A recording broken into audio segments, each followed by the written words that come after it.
Di era ini, medan perang tidak hanya ada di Gaza, di Teheran, atau di perbatasan manapun. Ada medan lain yang lebih luas, lebih cepat, dan lebih berbahaya.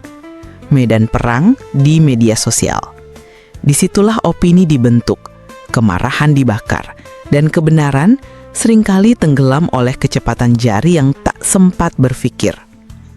Sebagai Muslim, kita tidak hanya bertanggung jawab atas apa yang kita yakini, tapi juga atas apa yang kita sebarkan. Setiap unggahan, setiap komentar, setiap tautan yang kita bagikan bukan sekadar data. Itu bisa menjadi api atau menjadi air. 1. Saat kebenaran tak lagi dikenal dari wajahnya. Hari ini sulit membedakan antara kabar dan kabar bohong, antara fakta dan manipulasi. Semua tampil meyakinkan, dibungkus dengan narasi menyentuh, disebar oleh akun-akun besar, dan didorong oleh algoritma.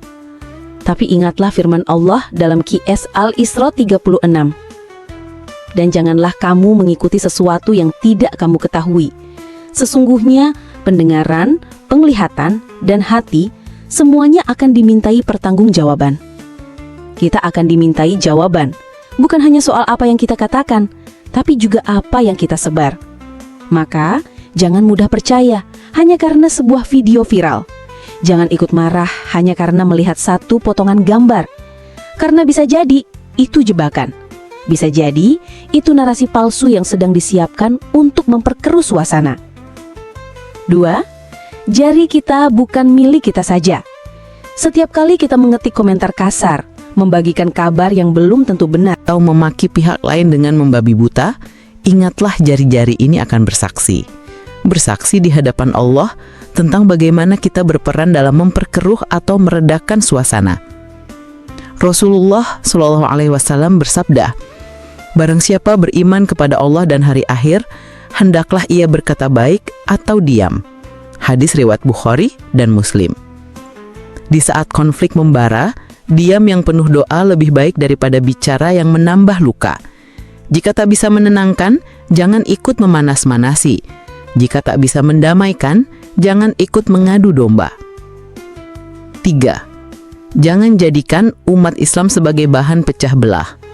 Kita semua sedih melihat penderitaan umat, tapi jangan biarkan kesedihan itu dijadikan alat oleh musuh-musuh Islam untuk memecah belah umat Islam sendiri. Karena sejarah mencatat, banyak kehancuran umat justru dimulai dari dalam, dari saling curiga, saling tuding, saling menyesatkan. Hari ini kita lihat sendiri, ada yang lebih sibuk mengutuk saudaranya daripada mendoakan korban. Ada yang lebih bangga membela tokoh idolanya daripada memperjuangkan perdamaian. Padahal, Islam mengajarkan hikmah, sabar, dan keadilan. 4. Jadilah penjaga damai di ruang digital. Jika engkau belum bisa berdonasi, jika engkau belum mampu berdiplomasi, maka jadilah penjaga damai dengan akhlakmu di media sosial. Edukasi teman-temanmu untuk berhati-hati dalam berbagi informasi. Ajak diskusi dengan tenang, bukan dengan hinaan. Jangan terpancing provokasi. Dan jika perlu, diam. Karena kadang, diam adalah bentuk tertinggi dari tanggung jawab. Penutup. Dunia sedang gelisah. Dan kadang yang dibutuhkan bukan suara yang lebih keras, tapi hati yang lebih teduh. Bukan opini yang lebih tajam, tapi akal yang lebih jernih. Bukan jari yang cepat membagi kabar, tapi hati yang lambat menilai, penuh kehati-hatian. Sebagai Muslim, kita tidak hanya dituntut untuk berpihak pada kebenaran, tapi juga berjalan di atasnya dengan penuh adab. Mari kita jaga jari-jari ini agar tidak menjadi bagian dari kehancuran. Mari kita jaga lisan dan tulisan agar menjadi bagian dari rahmat. Karena di balik setiap konflik, ada ruang yang Allah beri untuk kita bersikap.